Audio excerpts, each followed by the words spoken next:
Esto es Curiosidad Relativa, un canal dedicado a recopilar datos curiosos. Si te gusta aprender y descubrir cosas nuevas, quédate, este es tu canal.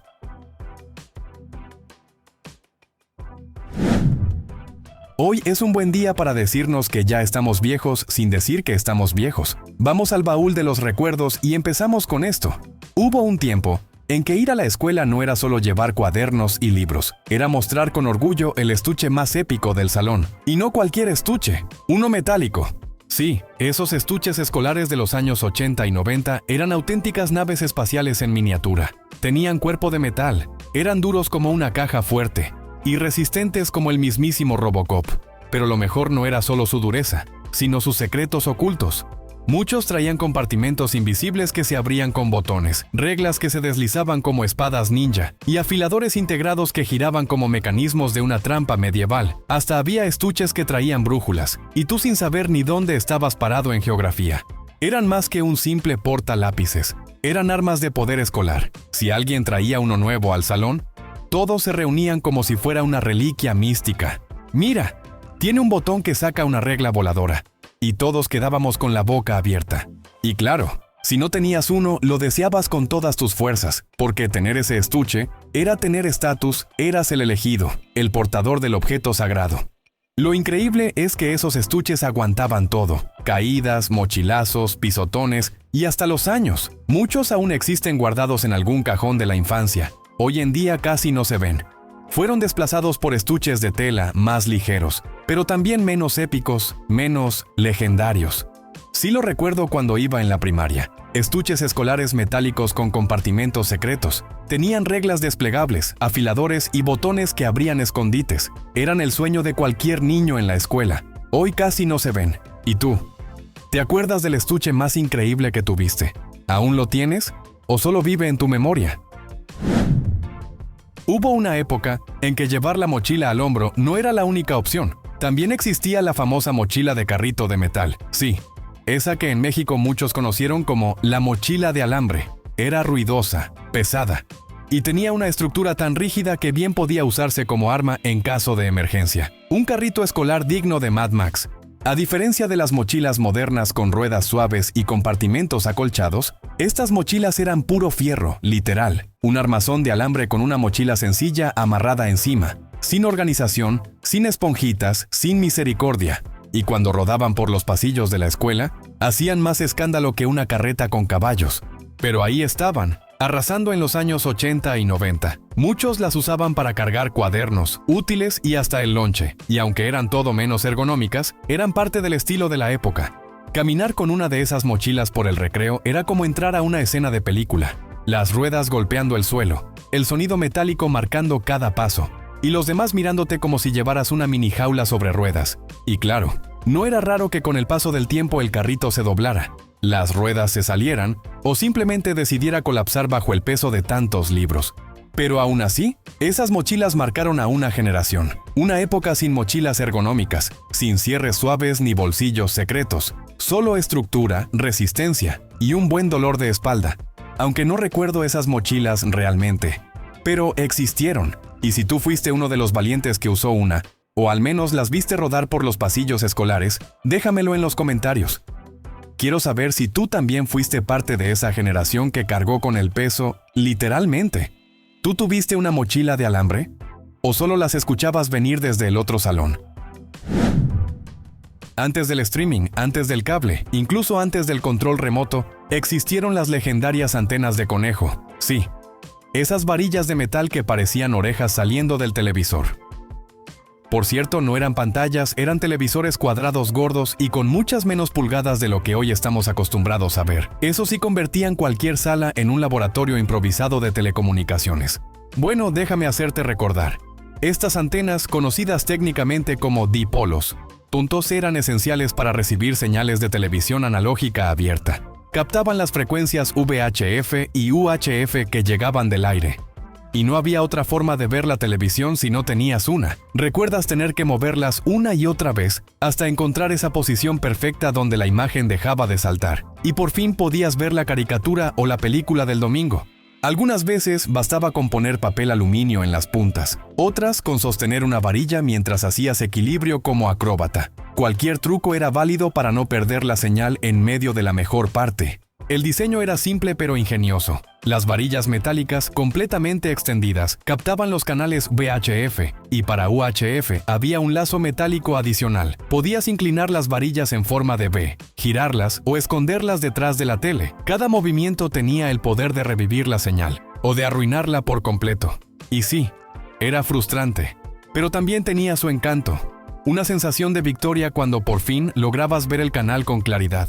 Era como ganar una batalla. Hoy, esas antenas son casi piezas de museo, pero en su tiempo eran la puerta a otro mundo. Caricaturas, noticias, telenovelas y películas, todo gracias a 2 varillas de metal y un poco de paciencia. Recuerdo que me la pasaba moviéndola de un lado a otro, para poder captar la señal, y no perderme ni un segundo de Dragon Ball, o mi papá diciendo, muévelo que ya va a empezar el fútbol un domingo por la tarde. ¿Y tú? ¿También hiciste malabares con una de estas antenas? ¿O conociste a alguien que parecía mago? Porque con solo tocarla, la señal mejoraba. Déjamelo en los comentarios, porque este pedazo de tecnología merece su homenaje. En los años 80 y 90, tener una cámara de rollo de 35 milímetros era como tener un pedazo de magia entre las manos. Cada clic del obturador era una promesa que, bueno, tenías que esperar días para saber si se cumplió. Estas cámaras no eran solo una moda, eran una revolución. Con modelos como la Canon AE1, que incorporaban microprocesadores, y la Nikon FA con automatización inteligente, la fotografía comenzó a ser accesible no solo para profesionales, sino para cualquiera con ganas de capturar momentos. Y vaya que lo hacían, desde cumpleaños con tortas chuecas y velitas derretidas, hasta vacaciones con filtros de sol y dedos cubriendo medio lente. Pero lo más emocionante venía después. Cuando llevabas el rollo a revelar. Ahí estaba la verdadera adrenalina, porque no podías ver la foto en el instante. Tenías que esperar. ¿Salió movida? ¿Saliste con los ojos cerrados? ¿O simplemente no había nada porque no cargaste bien el rollo? Y eso era lo genial, la espera, la sorpresa, el misterio. Era como abrir un sobre lleno de recuerdos congelados en papel brillante. Estas cámaras ofrecían un equilibrio perfecto. Buena calidad de imagen, bajo costo y facilidad de uso. Desde las versiones desechables para fiestas y vacaciones escolares hasta las profesionales con enfoque manual y controles complejos, el formato 35 milímetros fue el rey de la fotografía durante más de medio siglo. Pero a finales de los 90, todo cambió. La fotografía digital llegó para quedarse, y el rollo comenzó a desaparecer de los estantes, de los laboratorios y de la memoria colectiva, aunque, para sorpresa de muchos, el carrete está volviendo. Hoy, movidos por la nostalgia, muchos jóvenes están desempolvando cámaras antiguas, buscando esa experiencia única que solo la fotografía analógica puede ofrecer. Después de que lo grababas, llenabas el rollo, ibas a que te revelen las fotos, solo para descubrir que casi todas salieron movidas. O peor aún, que salías mal. No podías ver la foto enseguida como estás acostumbrado hoy en día. Y sin embargo, esa era la verdadera magia de capturar recuerdos. Hubo un tiempo en que comprar desde casa no requería una app ni conexión a internet. Solo necesitabas un lápiz, un teléfono fijo y un catálogo por correo. Los catálogos eran como Biblias del consumo, gigantescos, brillantes, llenos de fotos y precios. Los de Sears, Avon o Price Shoes llegaban directamente a la puerta de tu casa, como un regalo anticipado, y te permitían soñar con tener todo lo que veías en sus páginas. Desde ropa, juguetes, joyería, herramientas, colchones, electrodomésticos, cosméticos, hasta casas prefabricadas podías pedir. Uno se sentaba con calma, hojeando las páginas como si leyera un libro de magia comercial. La emoción crecía con cada vuelta de hoja, y el poder de decidir estaba en tus manos. Antes del control remoto universal, antes del internet y mucho antes de que existieran las plataformas de streaming, teníamos que planear nuestras tardes y noches frente al televisor con la ayuda de una revista de programación. Sí, así como lo oyes. En los años 80 y 90, si querías saber qué película iban a pasar el domingo o a qué hora salía tu caricatura favorita, necesitabas tener a la mano una revista como Teleguía o Burbujas. Eran la brújula televisiva de toda la familia. Las páginas venían repletas de horarios, sinopsis y fotos de programas. Algunas hasta incluían entrevistas con actores, concursos, chismes y recomendaciones de lo imperdible de la semana. Y si eras niño, seguramente te encantaba revisar las secciones dedicadas a caricaturas esperando que anunciaran tu serie favorita. Lo curioso es que estas revistas no solo te decían qué ver, también marcaban un tipo de ritual. Te sentabas con ellas, subrayabas, rodeabas programas, avisabas a tu familia. Mamá, el viernes pasan la de Pedro Infante. Además, no faltaba quien coleccionara estas revistas. Las portadas eran coloridas, salía tu artista preferido o un nuevo personaje, y por alguna razón, se sentía emocionante tenerlas. Y esto también me recuerda que, si querías ir al cine, tenías que consultar el periódico. Sí, había una sección con las funciones del día, los horarios y hasta los precios. Nada de ver el tráiler en YouTube, solo leías. Terror en la noche, 8:15 p.m., sala 2, y confiabas en la descripción, o te arriesgabas. Hoy, un clic en tu celular y tienes la cartelera entera, pero en aquel entonces, planear qué ver era todo un arte. Dime, ¿alguna vez esperaste toda la semana solo para ver Chabelo, los Thundercats o El Chavo gracias a una de esas revistas? Porque aunque ahora todo parece más rápido, antes mirar la tele era una experiencia que empezaba en papel. Hubo una época en la que el conocimiento se proyectaba, literalmente, sobre una pared. Sí, antes de que las computadoras y las pantallas interactivas dominaran las aulas, reinaban unos aparatos enormes, con luz cegadora y ventilador ruidoso, los retroproyectores. Funcionaban con una lámpara potente, una placa de vidrio y transparencias llamadas acetatos. El maestro colocaba ahí sus notas, esquemas o dibujos, a veces escritos con plumón de agua, y mágicamente aparecían en grande frente a toda la clase. Y lo más impresionante, no había que apagar las luces del salón. Todo ocurría en vivo, a plena vista.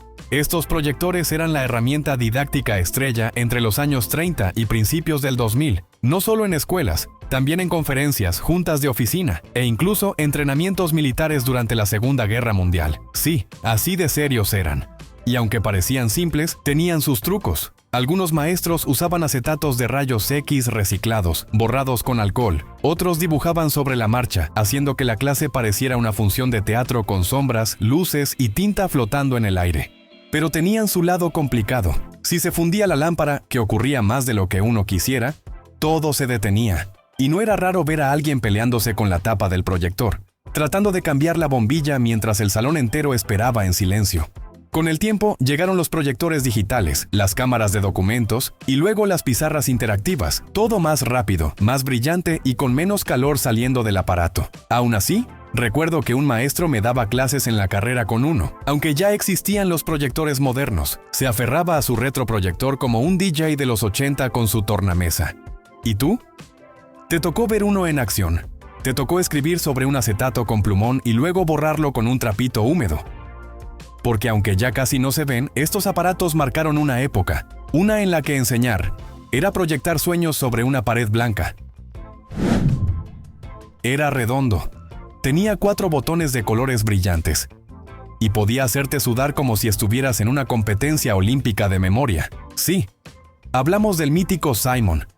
Ese juego de mesa electrónico que fue un fenómeno desde 1978 y que dominó las mesas y los cumpleaños durante los años 80 y 90. Suena simple, ¿no? Presionar los botones en el mismo orden en que se iluminaban. Pero ojo, cada vez que lo hacías bien, el juego agregaba otro paso, y luego otro, y otro más, hasta que tu cerebro parecía que iba a explotar de tanto memorizar colores y sonidos. El diseño era casi hipnótico. Un disco con 4 grandes botones: rojo, verde, amarillo y azul, cada uno con un bip característico. Primero te lanzaba una secuencia, y tú, con la presión encima, debías repetirla sin fallar. Era como jugar ajedrez contra una luz parpadeante con ritmo de videojuego retro. Y lo mejor era cuando jugabas con amigos. Pasabas el Simon como si fuera una bomba a punto de explotar. Y cuando alguien fallaba, ese zumbido final lo sentías como una derrota épica. ¿Sabías que Simon fue en realidad una versión mejorada de un juego de Atari llamado Touch Me? Sí, pero el original tenía sonidos feos, así que cuando los genios de Milton Bradley lo rediseñaron con notas agradables y luces más llamativas, el éxito fue instantáneo. Con los años, Simon evolucionó. Salieron versiones más pequeñas, otras con formas raras e incluso una sin botones físicos que detectaba tus manos en el aire, como magia. Pero nada como el original, ese que ponía a prueba tu memoria, tu concentración y tu capacidad de no gritar cuando fallabas en la 10ª ronda. ¿Los llegaste a ver? ¿O a jugar? Déjamelo en los comentarios y dime, ¿hasta qué nivel llegaste antes de perder el ritmo y que Simon te dijera, ¿fail? En los años 80 y 90, subir a un coche y ver un cenicero no era extraño. Era lo normal. Estaban en el tablero, en las puertas e incluso en la parte trasera para los pasajeros. Y no solo eso, venían acompañados de un encendedor eléctrico que se calentaba con solo presionarlo unos segundos. Una maravilla tecnológica para los fumadores de la época. Era tan común que parecía obligatorio. Prácticamente todos los autos traían su cenicero de fábrica, sin importar el modelo o el precio. ¿Recuerdas los bochos de la Volkswagen? Ahí estaba. Ese pequeño cajoncito metálico que se abría con un clic, listo para recibir cenizas y colillas. Pero con el paso del tiempo algo empezó a cambiar. Las campañas contra el tabaquismo se intensificaron. La conciencia sobre los efectos del humo, no solo en los fumadores, sino también en los pasajeros, creció como nunca antes. Y de repente, ese cenicero pasó de ser un accesorio cool a un rincón olvidado y maloliente del coche. Los fabricantes de automóviles lo notaron, y uno a uno empezaron a eliminar los ceniceros de serie. Algunos aún los ofrecían, pero como extra opcional. Sí, tenías que pedirlo, como si fuera un lujo. Y aunque muchos fumadores resistieron el cambio, incluso ellos admitían algo incómodo. El olor del cigarro encerrado en el auto era insoportable, desagradable, persistente y casi imposible de quitar. La solución moderna: ceniceros portátiles, purificadores de aire, recicladores internos y muchos espacios para portavasos, pero ya sin ceniza. Lo que antes era símbolo de normalidad, hoy es cosa del pasado. Una de esas reliquias que solo los nostálgicos recordamos con cariño y con olor a cigarro rancio. Recuerdo en los bochos de la Volkswagen su cenicero y su encendedor. Eran parte del ritual de encender el coche y también de encender algo más. ¿Tú también lo recuerdas? Cuéntamelo porque esos detalles, aunque pequeños, dicen mucho de otra época. Hubo una época en la que los videojuegos no necesitaban gráficos en 4K ni sonido envolvente para atraparte durante horas. Consolas como la Atari 2600 y sus clones, conocidas también como telejuegos, dominaron los hogares en los años 80 y 90. Y lo hacían con apenas unos cuantos píxeles y pitidos. Eran simples, sí, pero tenían algo mágico. Un joystick, un botón y una televisión de caja. Y listo. Ya estabas jugando al legendario Pac-Man, destruyendo alienígenas en Space Invaders o explorando junglas en Pitfall. La Atari 2600 fue la joya de la corona. Con sus cartuchos intercambiables y su estética inconfundible, puso los videojuegos caseros en el mapa, y aunque sus gráficos eran limitados, colores planos, fondos negros, figuras cuadradas, su impacto fue gigante. Luego llegaron las sucesoras, la Atari 5200 y la 7800, con mejoras técnicas, aunque no tan recordadas como la original. Y más adelante nacieron las Atari Flashback, que hoy en día emulan esa experiencia con juegos integrados. Un viaje directo a la nostalgia en forma de consola miniatura. Pero no podemos olvidarnos de los clones. Sí, esas telejuegos baratas que encontrabas en tianguis o ferias. Tenían carcasas genéricas, nombres rarísimos, y te prometían 90 o 99 juegos en uno. Aunque eran los mismos 10 repetidos una y otra vez, aún así las amábamos, porque lo importante no era la potencia ni los gráficos, era ese momento frente a la pantalla, ese reto de llegar más lejos, ese sonido metálico al disparar en River Raid. Eso era magia pura. Y claro, antes de la Atari estuvo la Magnavox Odyssey, la pionera que lo inició todo. Sin ella, nada de esto habría pasado. Si te está gustando nuestro contenido, ayúdanos compartiendo este video, dándole un like y comentando. Te lo agradecemos. Tus amigos de Curiosidad Relativa. Y ahora dime, ¿tú jugaste alguna vez con una de estas consolas? ¿O eras del Team Nintendo? Cuéntanos. Hubo una época en la que si querías saber cómo llegar de A a B, no abrías una app. Abrías un mapa de papel, así es. Antes del glorioso Recalculando de Google Maps, los mapas físicos eran la estrella de todo viaje. ¿Te ibas de vacaciones en los 80 o 90? Entonces, seguro pasaste por una librería, una papelería o una gasolinera. Sí, las estaciones de servicio eran como pequeños centros de información vial. Ahí comprabas tu mapa de carreteras, lo doblabas como origami mal hecho y lo colocabas sobre el tablero con un café al lado y toda la esperanza del mundo de no perderte. Y ni hablar de las tiendas para excursionistas o campistas. Tenían mapas detallados de parques, senderos, lagos, ideal para perderse por gusto y no por accidente. Las oficinas de turismo también eran una parada obligada. Entrabas, pedías un mapa gratuito y salías con 10 folletos, 3 rutas recomendadas y ganas de irte al único pueblo con un museo de piedras. Y los clubes automovilísticos, esos eran de lujo. Te daban mapas exclusivos, con rutas alternativas y hasta te marcaban las gasolineras que sí tenían baño limpio. Un GPS en papel, pero con estilo. Pero claro, tenías que saber leerlos. Nada de gire a la derecha en 200 metros. Tenías que seguir líneas, buscar nombres diminutos, encontrar coordenadas. Y si te equivocabas, tocaba pararse en la banqueta y rotar el mapa como si mágicamente fuera a cambiar de dirección. Hoy en día muchos no saben que hay a 3 colonias de su casa, si Google Maps no se actualiza. Pero en esos tiempos, tenías que confiar en tu instinto, o en el tío que decía, yo me sé el camino. Y aunque eran difíciles de doblar y fáciles de rasgar, los mapas eran parte del ritual, una mezcla de aventura, confusión y aprendizaje real de geografía. Dime, ¿tú alguna vez seguiste una ruta con uno de estos mapas? ¿O fuiste de los que solo abrían el mapa para no parecer perdidos? Cuéntanos. En los 80 y 90 tener música era todo un ritual. No existía el botón de reproducir aleatorio. Existía la cinta, el casete, y esas cajitas de plástico que giraban como si tuvieran vida propia. Los casetes eran rectángulos mágicos que guardaban canciones, programas, cuentos o grabaciones caseras. Tenían 2 caras, la A y la B, y cuando terminaba una, le dabas la vuelta como si fuera un sándwich. La cinta magnética corría entre 2 carretes diminutos. Si se atascaba, sacabas un lápiz y girabas hasta arreglarlo como todo un técnico certificado por la vida. Sí, todos sabíamos cómo rebobinar con un lápiz. Y eso, amigo mío, no lo enseña YouTube. Algunos casetes duraban 30 minutos, otros hasta 120. Cabía un álbum completo, o tus mezclas favoritas que grababas de la radio con el riesgo de que el locutor interrumpiera en el mejor momento. Y no solo servían para música. En algunos ordenadores de los 80, los casetes guardaban datos y videojuegos. Sí, datos digitales en un formato totalmente analógico. Un error y adiós archivo. La cinta se enredaba y te dejaba llorando frente al estéreo.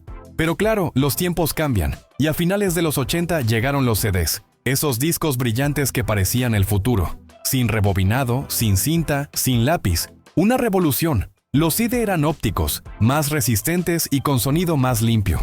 Aunque, aceptémoslo, jamás tuvieron el mismo encanto que girar la rueda del casete y escuchar ese clic tan característico al cerrarlo. Hoy, los jóvenes ven un casete y preguntan si es una caja de pilas o un accesorio retro para Instagram. Pero los que vivimos esa era, sabemos que cada cinta contaba una historia, una canción grabada del radio, un mensaje de amor en voz baja o un mix hecho con paciencia y corazón. ¿Los llegaste a usar? ¿O solo los viste en casa de algún familiar? Los jóvenes de hoy deberían preguntarse para qué era eso. Y si no lo saben, tal vez sea hora de soplar un casete y presionar play una vez más. Tener televisor en casa en los 80 o 90 era un lujo y una aventura. Pero no uno delgado como los de ahora. Era una mole de caja gruesa con trasero de dinosaurio. Los famosos televisores de tubo o CRT ocupaban medio mueble y pesaban como si tuvieran ladrillos adentro. No exagero, podían pesar más de 40 kilos. Y si eras el más chico de la casa, te tocaba hacer de control remoto humano. Sí, levantarte, girar la perilla y cambiar el canal. Una y otra vez. Esa perilla tenía vida propia. Hacía un clac duro y seco que a veces se trababa. Y si te pasabas de fuerza, adiós perilla. Ahí te veías, usando unas pinzas para cambiar de canal, como ingeniero de emergencia. El volumen también tenía su historia. Girabas la perilla a la izquierda para bajarlo. Y si lo girabas por completo, el televisor se apagaba. Así de básico y efectivo. Y si no querías perderte tu caricatura o la novela, ni se te ocurriera moverte. Porque para que se viera bien había que ajustar la sintonía fina. A veces con un destornillador. Otras con golpecitos amorosos en los costados. Y funcionaba. Pantallas planas. Aquí puro vidrio grueso con marco negro. Controles con 500 botones. Aquí todo a mano, sin menú, sin guía. Y con 3 canales si tenías suerte. Pero era mágico. Ver el intro de Dragon Ball en esa pantalla que tardaba segundos en encenderse. No tenía precio. A finales de los 80 comenzaron a llegar los primeros controles remotos, esos que funcionaban con ultrasonido, como si invocaras a un murciélago para que cambiara el canal, pero muchos aún preferían la clásica caminata frente al sillón, y el ritual de golpear el costado del televisor cuando la imagen se hacía loca.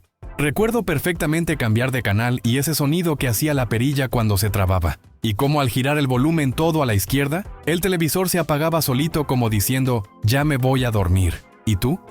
¿Llegaste a vivir esa época de pantallas cuadradas, imagen borrosa y sonido mono? Porque si no, te perdiste una parte inolvidable de la historia en familia frente al televisor.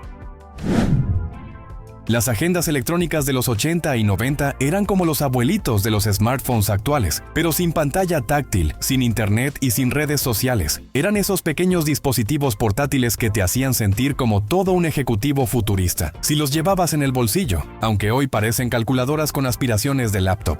Estos organizadores, como el Psion Organizer de 1984 o el Atari Portfolio de 1989, eran capaces de almacenar tu lista de contactos, notas, tareas y hasta tenía calendario y calculadora, todo en una pantallita monocromática. Claro, eso sí, olvídate de Wi-Fi o Bluetooth. Si querías pasar tus datos a la computadora, tocaba conectar cables, puertos serie y tener paciencia de santo. Su software era limitado, nada de descargas ni apps. Venían con lo que traían y punto. Todo lo que escribías se guardaba en la memoria interna del dispositivo, que por cierto no era nada amplia, así que si llenabas tu agenda con demasiados contactos o notas largas, adiós espacio. Pero en su momento eran lo máximo para los más organizados y para los que querían presumir de tener tecnología del futuro en la palma de la mano. Las agendas electrónicas de Casio eran un clásico. Pequeñas, elegantes y con esas teclas diminutas que te obligaban a usar las uñas o un puntero improvisado.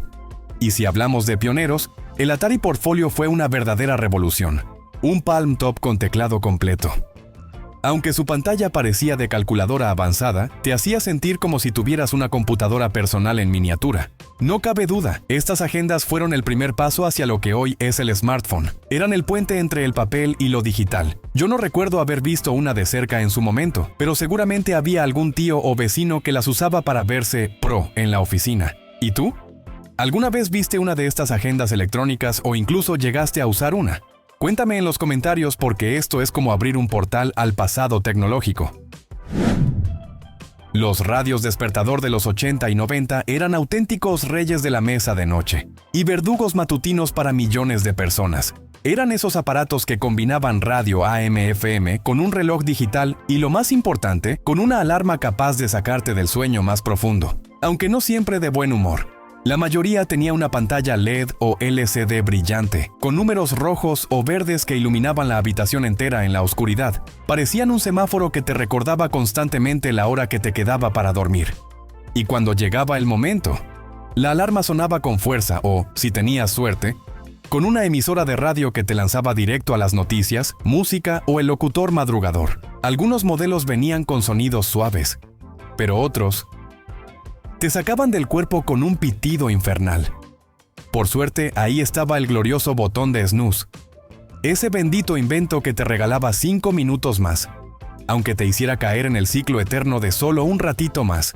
El diseño de estos radios era simple, compacto, muchas veces con antena telescópica, perillas para sintonizar y botones grandes que podías identificar incluso medio dormido. Y aunque los digitales eran los más comunes, todavía sobrevivían unos cuantos analógicos, con manecillas y ese ring ring metálico que parecía el grito de guerra del fin del mundo. Y cuidado con que se fuera la luz, porque si no tenía batería de respaldo, el reloj se reiniciaba y adiós a tu alarma.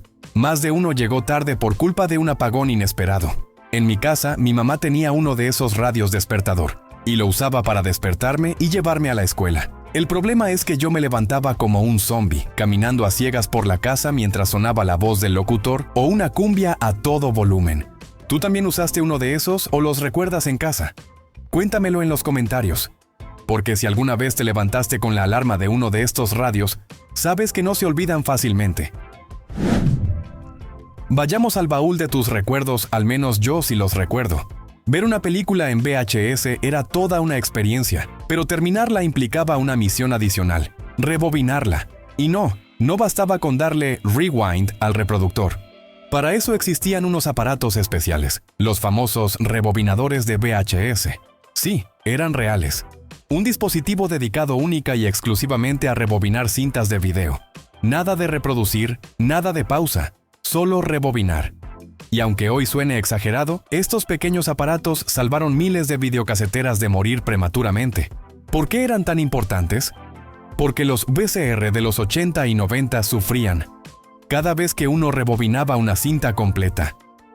El motor y los cabezales se desgastaban más rápido, y eso significaba reparaciones costosas o incluso el fin de tu aparato. Además, los rebobinadores eran más rápidos, eficientes y, algunos, incluso divertidos.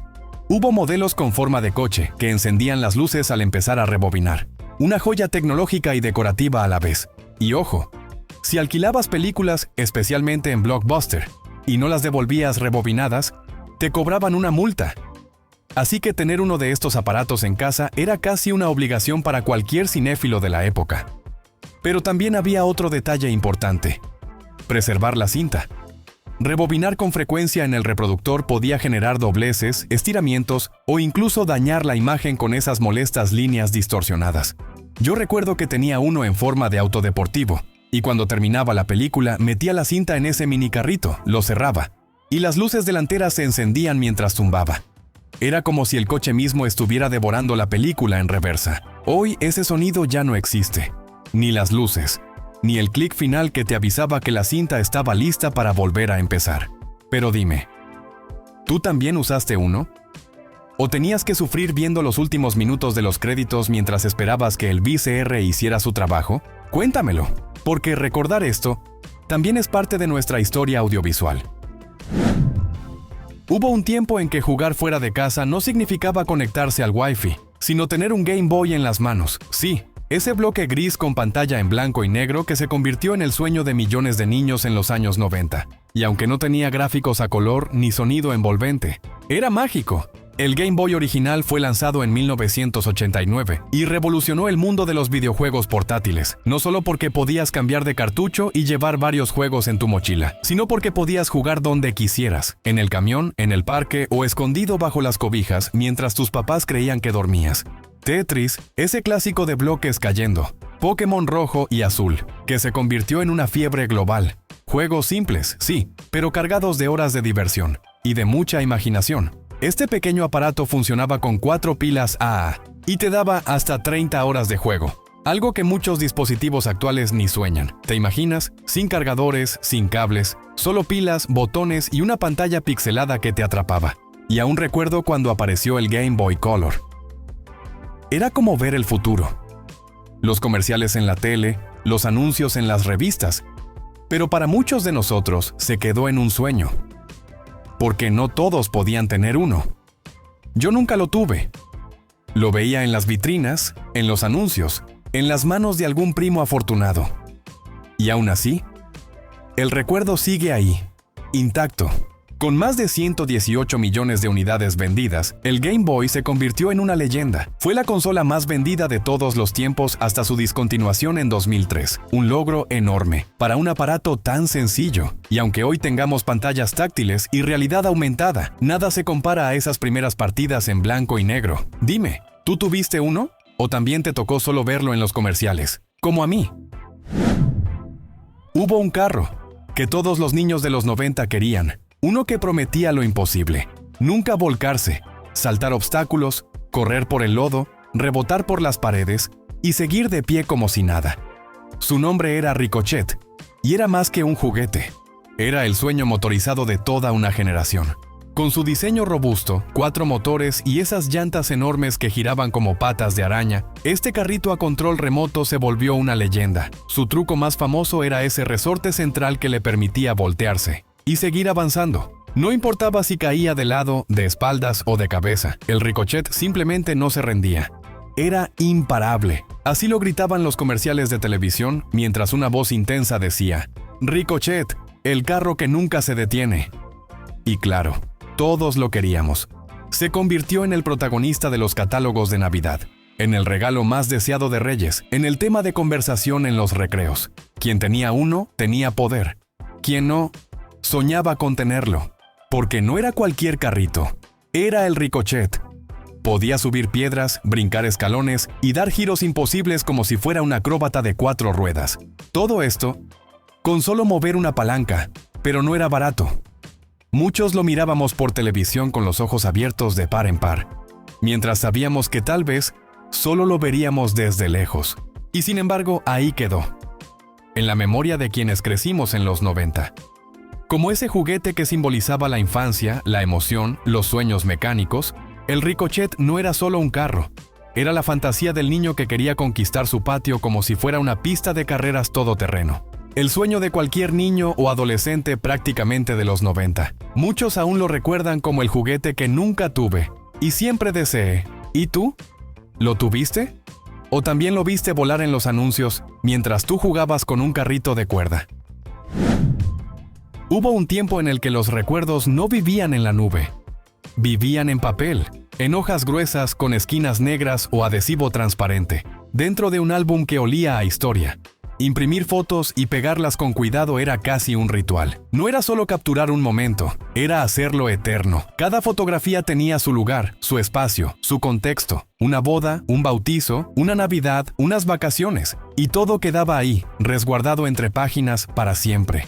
Abrir un álbum era como abrir una cápsula del tiempo. Ver a tu papá con bigote, a tu mamá con peinado ochentero, a ti con tu uniforme del kinder. Y junto a cada imagen, tal vez una notita escrita con tinta azul, o una entrada de cine pegada con cinta. Eran recuerdos vivos, que podías tocar, pasar, mostrar, y que tenían algo que lo digital jamás podrá replicar: su tacto, su olor y su alma. Hacer un álbum era más que pegar fotos, era contar una historia que tú armabas con tus manos, tus emociones, tus colores, tus frases, y cada página se volvía un pequeño museo personal. Hoy en día esos álbumes han ido desapareciendo. La mayoría de nuestras fotos viven encerradas en un teléfono o flotando en alguna nube digital, y aunque tomamos miles de imágenes, pocas veces las volvemos a ver, mucho menos las imprimimos. Ya no hay tardes de domingo viendo álbumes en familia, ni carcajadas señalando modas pasadas o recordando a los que ya no están. Ahora todo está a un clic, pero con menos alma. Hoy en día son muy pocas las familias que cuentan con un álbum de fotos. Ahora todo está en tu celular o en una nube. Dime, ¿tú aún tienes algún álbum de los de antes? ¿O ya también dejaste que tus recuerdos se volvieran archivos invisibles? Hubo una época en la que guardar un archivo significaba meter un cuadrado de plástico en una ranura y esperar que no hiciera ruidos raros. Sí, te hablo de los legendarios disquetes, un icono cuadrado de la informática antigua, ese que hoy algunos confunden con el icono de guardar en los programas, pero que antes era real, físico y frágil como una hoja mal doblada. Los primeros medían 8 pulgadas y apenas podían almacenar unos 100 kilobytes, menos que una sola foto de WhatsApp. Después vinieron los de 5.14 y finalmente los de 3.5 pulgadas, los más recordados, con una capacidad de hasta 1.44 megabytes. Sí, megabytes, no gigas.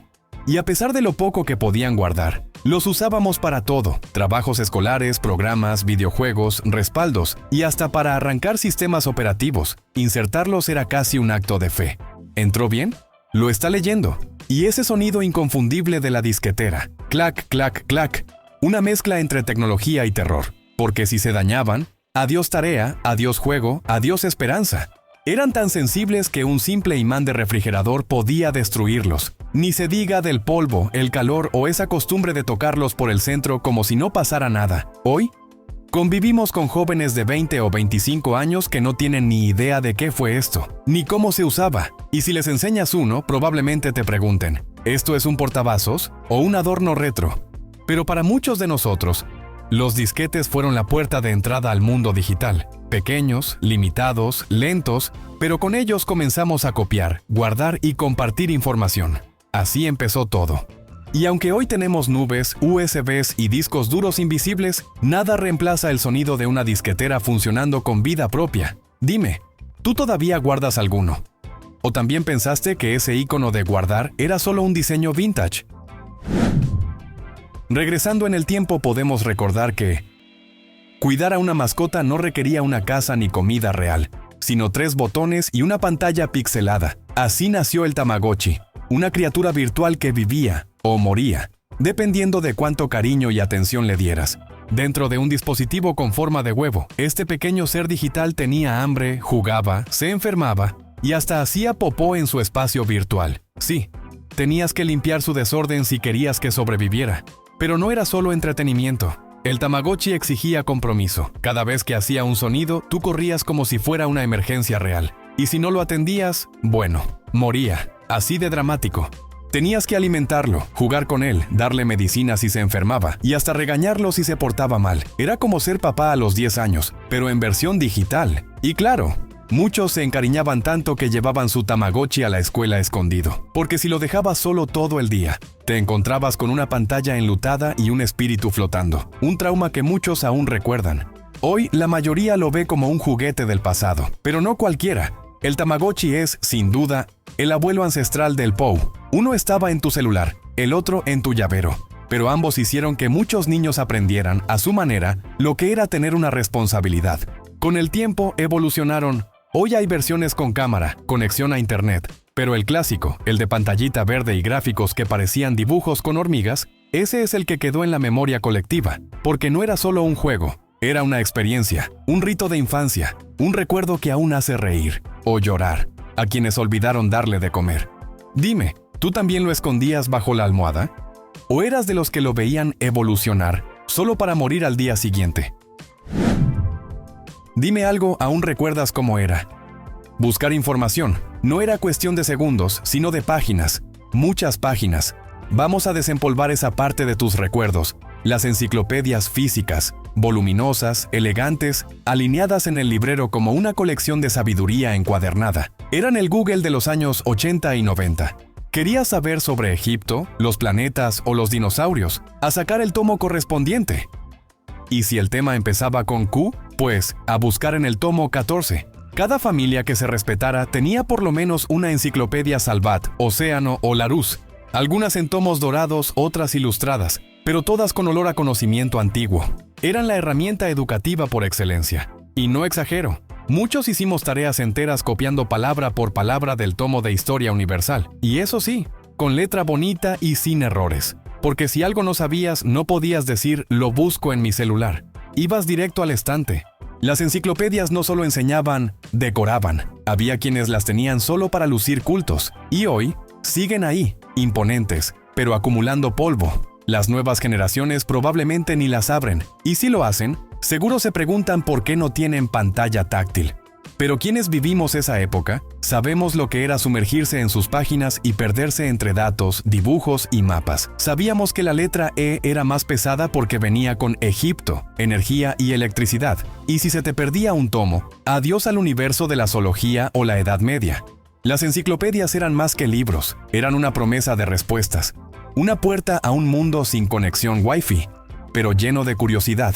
Hoy, tal vez solo adornan repisas, pero en su tiempo, eran tesoros de papel. Dime, ¿tú también tenías que cargar el tomo más grueso para hacer una tarea de 10 renglones? Marcar un número era toda una experiencia. No bastaba con tocar una pantalla. Había que girar un disco completo. Así eran los teléfonos con disco giratorio. Esos aparatos que hoy parecen sacados de un museo, pero que en los años 80 y 90 estaban en todos lados, en la casa de la abuela, en la oficina del papá y hasta en la sala principal, como si fueran parte del mobiliario de lujo. Tenían un diseño robusto, de esos que si se te caían, se rompía el piso antes que el teléfono. Para hacer una llamada metías el dedo en el número, girabas el disco hasta topar con el freno, y lo soltabas, y así, uno por uno, esperando a que el disco regresara lentamente a su lugar con ese clic, clic, clic, que era música retro pura. Te equivocabas en el último número, a volver a empezar, porque borrar no era opción, ni hablar de marcar un número largo. Era como hacer cardio con el dedo.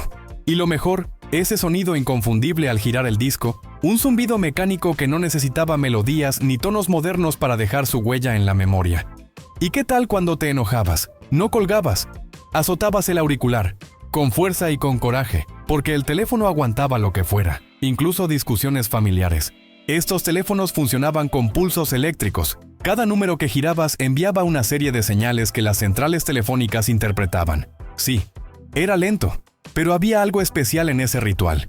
Hoy en día solo los ves en tiendas de antigüedades o como decoración vintage. Pero hay algo curioso. Aún hay gente que cuando dice voy a marcar, mueve el dedo como si estuviera girando un disco. Eran tiempos donde hasta hacer una llamada requería paciencia y precisión quirúrgica.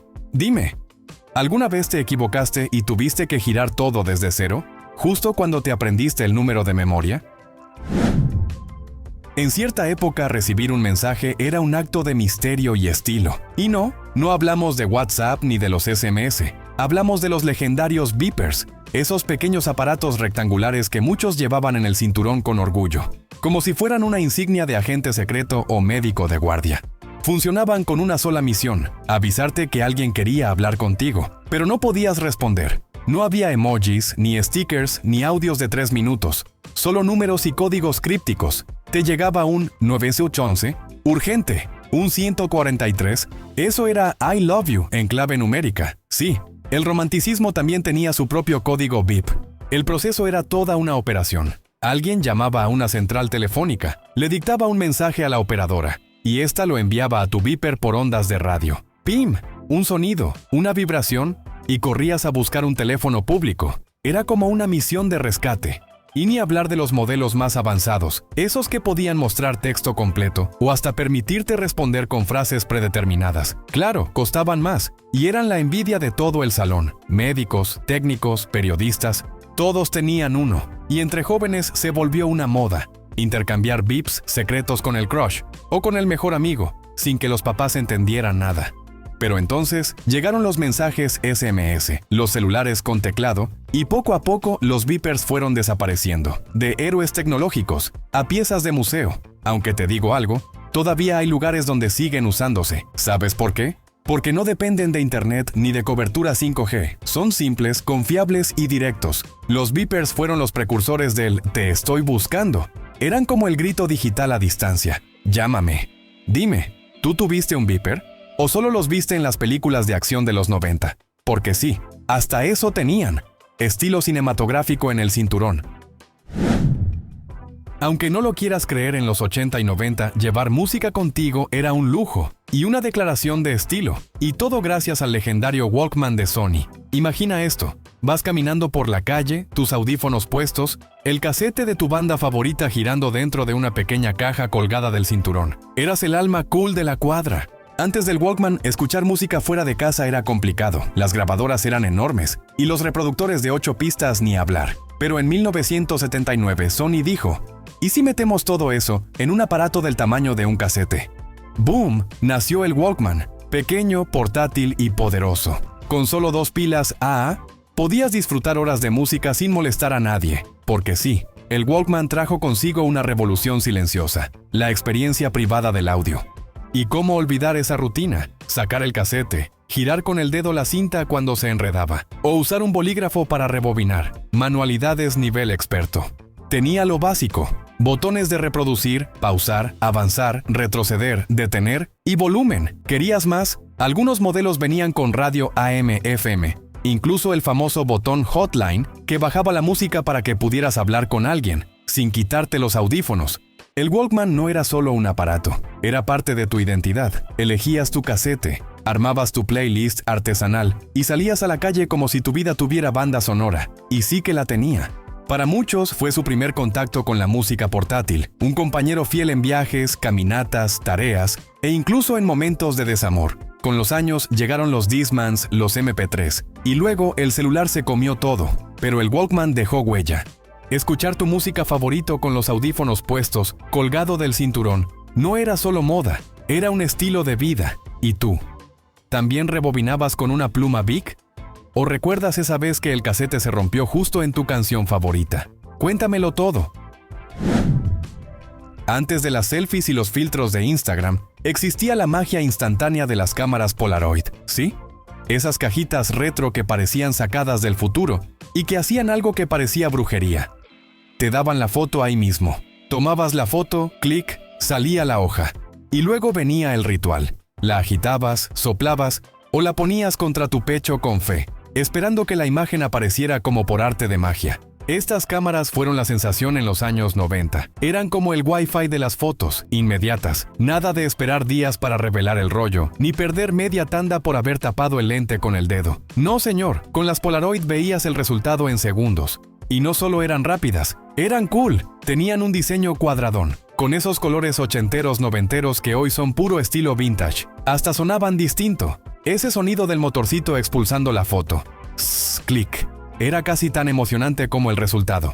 Y la tecnología, una locura para su época. La cámara traía una película especial, con químicos que se activaban al pasar por unos rodillos internos. Así la imagen se revelaba solita, sin necesidad de cuarto oscuro ni laboratorio. Algunas hasta te dejaban jugar con el enfoque o el brillo.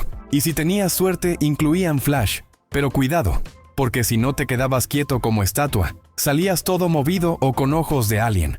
Estas cámaras eran como lo más moderno, sobre todo si las comparabas con las de rollo de 35 milímetros. Esas que necesitaban toda una odisea para ver una simple foto. Con una Polaroid, la vida se volvía instantánea. Una sonrisa, una pose rara, un recuerdo en papel que podías pegar en la pared o regalar ahí mismo. Nada de carpetas digitales ni nubes. Y hoy, aunque vivimos entre megapíxeles, hay algo en esa imagen borrosa, con marco blanco y colores desteñidos, que sigue conquistando corazones. Dime, ¿tú también agitabas la foto como si eso ayudara a que saliera más rápido? Confiesa. Hubo un tiempo en que escuchar música significaba cargar un mini disc en el bolsillo y sentirte como el rey de la tecnología portátil. Sí, entre el Walkman y los MP3 existió esta maravilla olvidada, el reproductor de mini disc. Era como llevar un CD comprimido dentro de una cajita futurista. Pero ojo, no era un CD cualquiera. Estos discos venían protegidos dentro de un cartucho plástico, como si fueran una fusión entre un casete y un disquete. Y eso los hacía resistentes. No más rayones fatales ni dedos marcando tu playlist favorita. Además, contaban con algo que en su momento fue un adelanto brutal. El famoso sistema antisaltos. Ajá. Podías correr, brincar, sacudirte. Y la música seguía fluyendo como si nada. ¿Por qué? Porque el minidisc tenía un buffer de memoria que guardaba varios segundos de canción. Y si algo se movía, el ritmo no paraba. Y lo mejor, podías grabar tu propia música. Sí, grabar, borrar, renombrar pistas, reorganizar canciones. Era como tener tu propio estudio de edición musical en la palma de la mano. Algo impensable en un CD tradicional. Podías ponerle nombre a tu disco como Para llorar, Modo limpieza o Canciones para el crush que no me pela. Los minidisc fueron el sucesor elegante del Walkman, una especie de lujo digital de los años 90 y principios de los 2000. Compactos, con botones que brillaban, pantallas miniatura, y ese clic tan satisfactorio al insertar el disco. Claro, después llegaron los reproductores de MP3 y los celulares con gigas de música, y poco a poco el minidisc pasó al olvido. Pero ¿quiénes lo tuvimos? Sabemos que fue una joya tecnológica que nos hizo sentir en el futuro. Dime, ¿alguna vez escuchaste tu canción favorita en uno de estos? En los 80 y 90, llevar la tele contigo no era cosa de streaming. Era cosa de músculos. Sí, había televisores portátiles, pero nada de pantallas delgadas ni diseño minimalista. Eran auténticos ladrillos tecnológicos, con tubo de rayos catódicos incluido. Eran esos aparatos pequeños, o al menos lo parecían, hasta que intentabas cargarlos con una mano, con pantallas de 5, 7 o hasta 10 pulgadas, pero con trasero de camioneta, porque claro, el tubo necesitaba espacio, y vaya que lo tenía. Eso sí, eran la sensación en la cocina, el cuarto de los niños o hasta en los viajes, aunque para moverlos necesitaras casi una mochila de campamento. Y ni hablemos de su antena telescópica, parecía espada láser. Subías, bajabas, girabas, y si tenías suerte, sintonizabas un canal sin rayas ni fantasmas. Algunos modelos eran más atrevidos, venían con radio AM/FM incorporado, un combo mortal para la época. Veías caricaturas en la mañana y en la tarde escuchabas las noticias o la música que te dejaban poner en casa. Y sí, los controles eran botones físicos, nada de control remoto. Tú te parabas y cambiabas el canal con el famoso clic, clic, clic. Y a veces te ibas de largo por accidente y había que dar la vuelta completa. Una verdadera prueba de paciencia y puntería digital. La imagen era curva, el sonido monoaural, el color algo pálido, pero tú te sentías como si tuvieras el futuro en tus manos, porque tener una televisor portátil era como tener superpoderes. Hoy puedes ver Netflix en el baño con tu teléfono, pero antes te sentabas con orgullo a ver tu programa favorito en una pantallita de 7 pulgadas, acomodando la antena con precisión milimétrica. Dime, ¿alguna vez tuviste una de esas miniteles que hacían más ruido al encenderse que todo lo que ibas a ver? Antes, los teléfonos no eran libres. Literalmente estaban atados a la pared con un cable en forma de espiral, ese que parecía la cola de un cerdito hiperactivo. Los cables telefónicos en espiral eran la esencia del multitasking ochentero y noventero. Podías estar hablando con tu tía, enrollando el cable en el dedo, caminando por la sala y regresando a la cocina sin soltar el teléfono. Tenían ese poder mágico. Se estiraban y luego, ¡puf!, volvían a su forma original, como un resorte obediente, y no necesitabas saber nada de física para disfrutarlo. ¿Recuerdas el clic que hacía al conectarse? Usaban el famoso conector RJ11, ese pequeño conector que encajaba como si fuera un Lego tecnológico. Y sí, ese mismo servía para los módems, los faxes y hasta para que la abuela se comunicara con el horóscopo de la radio. El cable parecía inofensivo, pero ay de ti si lo enredabas demasiado. Terminabas con un nudo más complicado que tus tareas de matemáticas, y si se soltaba el conector, que Dios te ayudara. Había que sacar el destornillador y hacer magia de alambre. Eso sí, el sonido siempre era claro. No había que preocuparse por la señal del Wi-Fi, ni por actualizar el firmware del teléfono. Tú levantabas la bocina y listo. Tenías 48 voltios listos para mantenerte conectado. Y sí, aunque hoy en día todo es Bluetooth, Wi-Fi y llamadas por apps, nada supera la emoción de girar el disco del teléfono y ver cómo el cable se estiraba lentamente mientras hablabas en secreto, desde el pasillo de tu casa. Ahora esos cables están en el baúl de los recuerdos, junto con el VHS, el disquete y los tonos de espera. Pero dime, ¿alguna vez intentaste correr con el teléfono y terminaste jalando medio mueble por culpa del cable en espiral? Esa sí era verdadera conexión. Ya que recordamos los teléfonos, tener un teléfono en el carro era el sueño máximo de estatus en los 80 y 90. No era solo un aparato, era una declaración de poder, estilo y billetera. Imagina esto. Estás manejando tu sedán último modelo, con tapicería de terciopelo y sonido de cassette estereofónico. Y ahí, al lado de la palanca de velocidades, un teléfono fijo empotrado en el auto. Bueno, fijo entre comillas, porque también existían los famosos back phones, como el icónico Motorola Back Phone de 1988. Un teléfono que venía dentro de una maletita. Sí, una maleta con antena. Parecía más un dispositivo de espionaje que un medio de comunicación. Pero eso sí, funcionaban con la batería del carro, así que olvidabas por completo llevarlo contigo. Si querías hacer una llamada, tenías que estar en el coche. No había selfies, ni WhatsApp, ni roaming internacional. Lo gracioso es que esos teléfonos costaban una fortuna, y usarlos en llamadas era tan caro que muchos solo lo presumían, y jamás lo usaban. Era como decir, mírame, tengo teléfono en el carro, pero no tengo con quién hablar. Aunque ya en los 70 existían intentos de teléfonos para autos. No fue hasta la llegada del Motorola DynaTAC 8000X en 1984, el famoso ladrillo, que comenzó el salto hacia los teléfonos móviles que hoy conocemos. Pero antes de que llegaran los celulares compactos, el teléfono del coche era lo más top que podías tener. Dime, ¿alguna vez viste uno de esos teléfonos en un auto y pensaste que su dueño era millonario? Porque yo sí. Gracias por ver el video de hoy. Esperamos que te haya gustado, si fue así. No olvides suscribirte y activar la campanita de notificaciones para que YouTube te avise cuando subamos nuevo video.